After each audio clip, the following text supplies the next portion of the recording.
An understanding of and an appreciation for the beauty and the majesty of Hibbing High School can only come from an awareness of the history of the city of Hibbing itself, a history originating in January of 1892, when German immigrant Frank Hibbing, born Franz Dietrich von Ahlen in 1856 in Hanover, and a group of 30 prospectors began clearing a road from Mountain Iron towards Grand Rapids. Intrigued by reports of potential riches in northern Minnesota, Hibbing, who adopted his mother's maiden name in 1874, and his companions were searching for deposits of iron ore. Deposits confirmed a mere dozen feet below the surface, near present-day Mountain Iron on November 16, 1890. But Frank Hibbing's party pushed their primitive road some 20 miles west of Mountain Iron, choosing to pitch their tents on land which Hibbing had leased for exploration. Those tents, shown here in an early photo, were by chance pitched atop the largest concentration of merchantable iron ore in the nation, something Hibbing could only have guessed at when he opened his tent flap in January to exclaim, "I believe there is iron under me, my bones feel rusty and chilly." His intuition would soon be justified by test pits and drillings. Contracts to clear the land of his vast stands of pine were let, and a primitive mining camp named Superior began operation. News of the onset of mining prompted workers to flock to the area, and by the summer of 1893, a 2-mile square town site of 2,740 acres, inhabited by 326 souls, had been platted, and on August 15th of that year, named the village of Hibbing. The potential profits began attracting major investors, principally United States Steel Corporation and its subsidiary, the Oliver Mining Company, who purchased the surface rights to the ore fields, thereafter leasing lots to the workers and their families.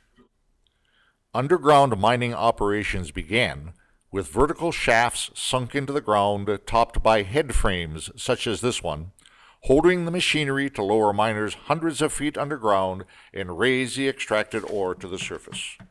Horizontal shafts followed the ore veins, and workers tunneled and cribbed and mined the richly laden iron ore.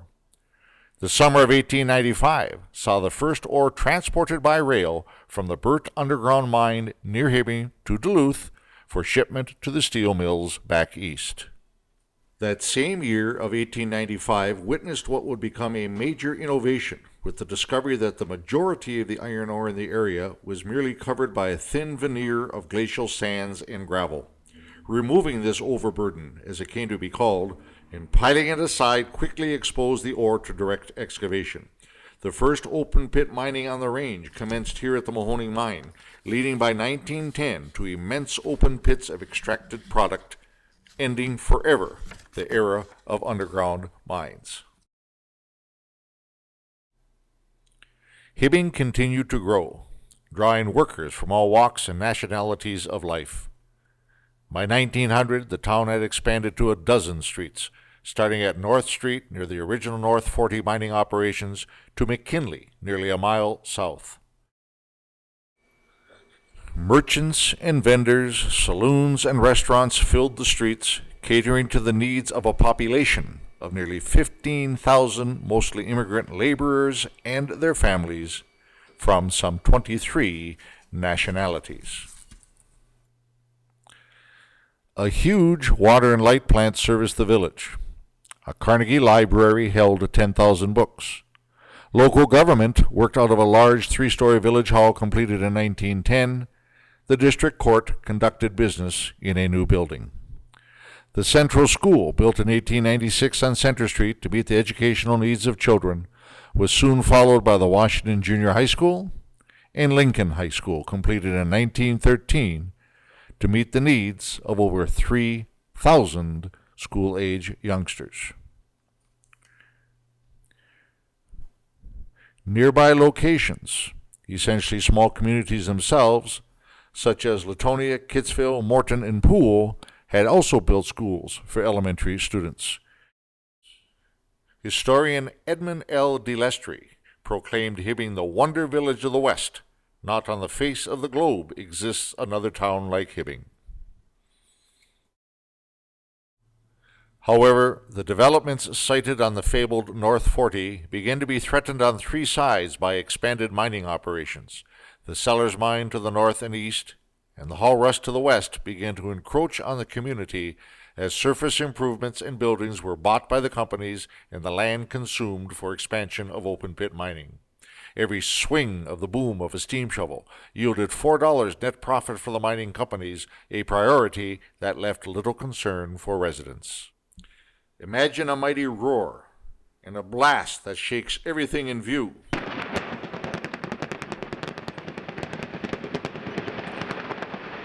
Followed a few seconds later by an upheaval of rocks and debris crashing through your house. Imagine a businessman who awakens to a yawning abyss right at his door and the hungry maws of a steam shovel tearing away at his street. The blasts even dried up the city water wells near the power plant at the edge of the town, making fire an ever-present threat to the city. The conflict between residents and mine owners led to a general strike against United States Steel in 1913 and to the election of lawyer Victor L. Power as mayor, who championed the cause to compensate the village for its losses. Power, a former blacksmith who had labored in the mines, secured an injunction against careless and criminal operation of explosions, an injunction met with the threat by Oliver Mining Company to let the grass grow in the streets, if not rescinded. "We will find men to cut the grass," calmly replied Power. Re-elected 10 times and backed by a sympathetic board of city trustees, Power challenged the mining companies in court, eventually winning the right to assess the companies for the value of every ton of iron ore that lay in the ground. Hibbing entered its boom times, soon becoming known as the richest village in the world. In 1914, the village's assessed valuation of $84,696,681 was greater than the taxable property of the entire state of New Mexico. Hibbing that year spent more on civic improvements, some $2.5 million, than the state of Delaware. Building paved roads and lighted streets, adding water and sewer systems, modernizing police and fire protection, building a hospital and social halls such as the Oliver Clubhouse, enlarging recreational facilities for its residents, even employing professional acting and opera companies, and greatly expanding the Carnegie Library and Lincoln School while filling both with impressive works of art. Oh, that town was beautiful. The main street, they had all this wonderful money, they were getting from the mining company, and they had street lights, those gorgeous ones. Every 10 feet. The place was lit up like a... Great. It was a show place. North Hibbing was a real show place. But in Hibbing's riches lay its demise. The onset of the Great War accelerated the need for and the profitability of iron ore, and the vast majority of that iron ore lay directly underneath the original town site, the North 40. Since 1912, the mining companies had been slowly vacating residents from that area, buying their homes and gradually moving them south. Residents had built their homes atop property only leased from the mining companies. Those companies owned the surface rights and dictated conditions. And so they picked up the surface rights and they paid the people for their houses in the North 40. As partial compensation, the Oliver Mining Company offered an 80-acre site 5 miles south of the village as a potential new community. On July 30th, 1918, the Hibbing City Council accepted and approved the central addition to Hibbing. The richest village in the world became the town that moved as Hibbing retreated for 4 decades, one step ahead of giant earth movers. Streetcar tracks were torn up.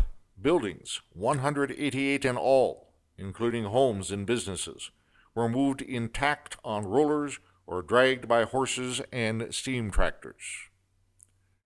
And I was born in 1910 on Pine Street in what they call North Hibbing, or Old Hibbing, or the original Hibbing. Our house was moved to South Hibbing, and it's still on, 5th Avenue. It's about a block south of Howard Street. About 9 years old. And this little building was up on rollers, So I walk in underneath and looking up, and I see a trap door to go into the building. So I pushed the trap door and it was open. So I crawled up inside, and the bar is still set up, and all the furniture is there, and the glasses. Nothing moved. It was just like it was on the ground when I was on the ground. They moved the three-story hotel, and they had it coming down on First Avenue on that blacktop back of where the nursing home is now, on that blacktop. And it rained that night, or that night, and they were moving it down, and it was froze, and it got on there, and it slid off of there, and it bounced on the side, and there was a pile of wood. And we saw these houses being sold and torn down. Last house that was moved, and that was the Danahay house, and they were friends of ours, and they moved it south.